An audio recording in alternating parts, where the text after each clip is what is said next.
शरीर अनित्य और आत्मा नित्य है। स्वामी सत्य रूपानंद।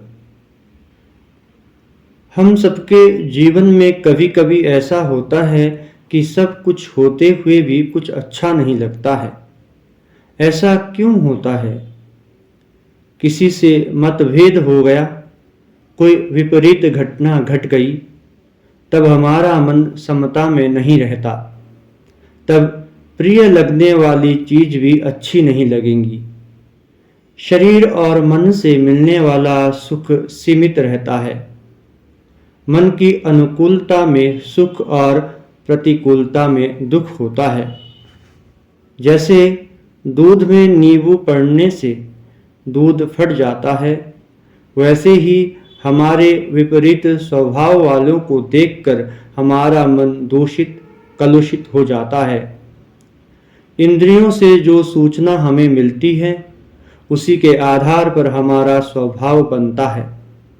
अपने मन से ही हमारा स्वभाव देखा जा सकता है। हमारे मन में क्या है, ये हम ही जान सकते हैं। हम जो कर्म अच्छे बुरे करते हैं, उससे हमें सुख दुख मिलता है। कर्म के प्रति आसक्ति से दुख और अनासक्ति से सुख मिलता है। ठाकुर का नाम स्मरण करने से, उनसे बातचीत करने से वे जल्दी सुनते हैं। हमारी सभी क्रियाएं इच्छा से होती हैं। हमारा मन भी एक गोल बाजार जैसा है। हम जितना मन को समझाते हैं, उतना मन उथल पुथल करने लगता है। मन चंचल हो जाता है। मनुष्य अपने मन का गुलाम हो जाता है। वस्तु, व्यक्ति और स्थान में हमारा मन बहुत अटक जाता है। जब भी मनुष्य संसार में आएगा, तो उसमें ये सब गुण रहते हैं। जो साधक प्रयत्न करके मन को साध लेते हैं, अपने मन को भी जान लेते हैं, वे हैं योगी पुरुष। मन को मन की आंखों से ही देखा जा सकता है। दुख और सुख हम मन से ही देखते हैं। यदि मन को आध्यात्मिकता से में ले जाते हैं, तो वह ईश्वरोन्मुखी हो जाता है। यदि मन की भौतिक वस्तुओं में रुचि हो जाती है, तो वह उसकी प्राप्ति और सुख को चाहता है, पर उससे उसे आनंद नहीं मिलता है। आनंद तो ईश्वर के नाम से ही मिलता है। सुख दुख के अनुभव से हम जब शांत हो जाते हैं, तब हमें ईश्वर की अनुभूति होने लगती है। हमारी दुर्बलताओं के कारण हम ईश्वर की अनुभूति नहीं कर पाते हैं। इसलिए ईश्वर की उपासना करने से हमारी सभी दुर्बलताएं चली जाती हैं। जैसे हम किसी वस्तु, व्यक्ति के विषय में जानने का प्रयास करते हैं, वैसे ही हम जान लें कि संसार की मूल प्रकृति क्या है। जैसे लोहा का मूल गुण है उसकी कठोरता, वह कड़ा रहता है। उसी प्रकार हमें ईश्वर के स्वरूप के बारे में भी थोड़ा जानना चाहिए।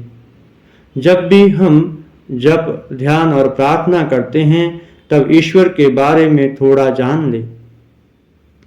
मनुष्य के मन की ये स्वाभाविक प्रकृति है कि वह जो वस्तु खोजता है, वह उसके पास ही मिलती है।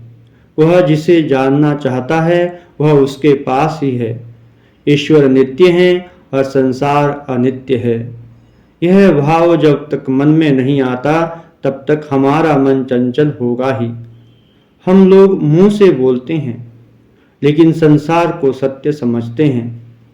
संसार अनित्य है और भगवान सत्य है, ऐसा भाव जब तक मन में नहीं आता, तब तक मन चंचल ही होगा।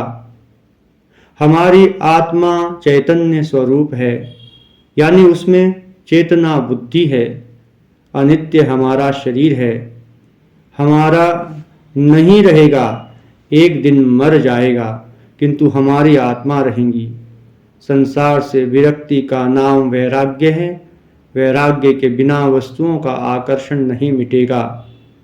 हम में जब आसक्ति रहती है, तब हमको लगता है कि कहीं ये संसार हमसे चला नहीं जाए, किंतु समय सबको पुराना करता है।